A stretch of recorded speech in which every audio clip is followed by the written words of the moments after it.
আসসালামু আলাইকুম। আবু মুয়া সায়েন্স একাডেমির পক্ষ থেকে সকলকে স্বাগত।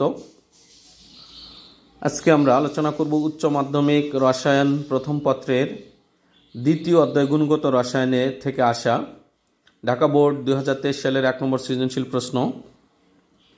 উদ্দীপকে আমরা দুটি পাত্র দেখতে পাচ্ছি। প্রথম পাত্রে 25 ডিগ্রি সেলসিয়াস তাপমাত্রায় 60 মিলিলিটার 0.4 মোলার AM এর দ্রবণ দেওয়া আছে। দ্বিতীয় পাত্রে 25 ডিগ্রি সেলসিয়াস তাপমাত্রায় 40 মিলিলিটার 0.2 মোলার XB এর দ্রবণ দেওয়া আছে। পাশাপাশি 25 ডিগ্রি সেলসিয়াস তাপমাত্রায় AB2 এর KSP ইকুয়াল 1.84 × 10⁻8 দেওয়া আছে। প্রথম ক নম্বর প্রশ্ন, হুন্ডের নিয়মটি লেখো। খ নম্বর প্রশ্ন, একটি মাত্র ইলেকট্রন থাকা সত্ত্বেও হাইড্রোজেনের পারমাণবিক বর্ণালীতে অনেকগুলো রেখা সৃষ্টি হয় কেন ব্যাখ্যা করো।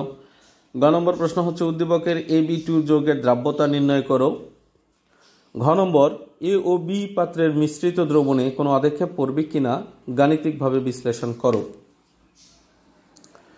বন্ধুরা আসেন এবার উত্তরগুলো দেখি। প্রথম প্রশ্ন ক, হুন্ডের নিয়মটি লেখো। এর উত্তর হচ্ছে সমশক্তি সম্পন্ন একাধিক অরবিটালে, আমরা খেয়াল রাখবো সমশক্তি সম্পন্ন, হুন্ডের নীতির ক্ষেত্রে সমশক্তি সম্পন্ন কথাটি আমাদের খেয়াল রাখতে হবে। সমশক্তির একাধিক অরবিটালে ইলেকট্রন প্রথমে অযুগ্ম অর্থাৎ বিজোড় অবস্থায় প্রবেশ করে এবং পরে ক্রমান্বয়ে অর্থাৎ আরও যদি থাকে সেগুলো যুগ্ম অবস্থায় প্রবেশ করবে। খ নম্বর প্রশ্নটি হচ্ছে একটিমাত্র ইলেকট্রন থাকা সত্ত্বেও হাইড্রোজেনের পারমাণবিক বর্ণালীতে অনেকগুলো রেখা সৃষ্টি হয়, এখানে ব্যাখ্যা করো। উত্তরে আমরা বলতে পারি হাইড্রোজেন পরমাণুর ইলেকট্রন আছে একটি, তাই এর পারমাণবিক বর্ণালীতে একটিমাত্র রেখা উৎপন্ন হবার কথা। কিন্তু আমরা যখন পরীক্ষা চালাই তখন হাইড্রোজেনের 1 সেন্টিমিটার কিউব পরীক্ষা বর্ণালী পরীক্ষা নলে একটি হাইড্রোজেন পরমাণুর পরিবর্তে অনেকগুলো বা অসংখ্য হাইড্রোজেন পরমাণু থাকে। এই হাইড্রোজেন পরমাণুগুলো শক্তির উৎস থেকে সমান শক্তি শোষণ করে না, বরং ভিন্ন ভিন্ন পরিমাণ শক্তি শোষণ করে ভিন্ন ভিন্ন উচ্চ শক্তি স্তরে গমন করে, আবার ভিন্ন পরিমাণ শক্তি বিকিরণ করে বিভিন্ন নিম্ন শক্তি স্তরে ফিরে আসে। এজন্যই একটি বর্ণালী রেখার পরিবর্তে অনেকগুলো রেখা সৃষ্টি হয়। আসুন এবার গ নম্বর প্রশ্নে যাই। উদ্দীপকের AB2 যৌগের দ্রাব্যতা নির্ণয় করে বলা হয়েছে। AB2 যৌগ, এর উত্তর প্রথম আমাদের যে কাজটি করতে হবে সেটি হলো AB2 যৌগের বিয়োজন লিখতে হবে। AB2 যৌগে লেখা যায় A2 প্লাস 2B মাইনাস, এখানে A একটা B হবে দুইটা। সাম্যাবস্থায় ঘনমাত্রা আমরা যখন লিখব তখন প্রত্যেকটা আয়নের বিপরীতে S বসাতে পারি। A আয়নের পরিবর্তে S, B আয়নের পরিবর্তে S। পাশাপাশি A আয়নের সংখ্যা যেহেতু একটি তাই S একটি, B আয়নের সংখ্যা যেহেতু দুটি অতএব এর সংখ্যা হবে দুটি। অতএব আমরা বলতে পারি সাম্যাবস্থায় ঘনমাত্রা হচ্ছে A আয়নের ঘনমাত্রা 1S, B আয়নের ঘনমাত্রা হবে 2S। এবার আসি দ্রাব্যতার গুণফলের সংজ্ঞা থেকে আমরা পাই যৌগের বিয়োজনে উৎপন্ন আয়নের মোলার ঘনমাত্রার গুণফল উপযুক্ত ঘাত সহ। A আয়নের ঘাত হচ্ছে 1, B আয়নের ঘাত হচ্ছে 2, আমরা সেগুলো বসিয়ে দিয়েছি। এখন আমাদের KSP এর মান দেওয়া আছে। KSP এর মান যেহেতু দেওয়া আছে 1.84, ঠিক আছে, 1.84 × 10⁻8 S এর মান আমাদের বের করতে হবে। আমরা KSP এবং S এর মান বসিয়ে দিয়ে S যখন বের করতে গেলাম তখন S এর মান আমরা পাচ্ছি 0.00166 মোলার। এটি আমাদের AB2 যৌগের দ্রাব্যতার মান। আসেন এবার ঘ নম্বর প্রশ্নে যাই। ঘ নম্বর প্রশ্নটি হচ্ছে প্রথম ও দ্বিতীয় পাত্রের মিশ্রিত দ্রবণে কোনো আধিক্ষেপ পড়বে কিনা গাণিতিকভাবে বিশ্লেষণ করো।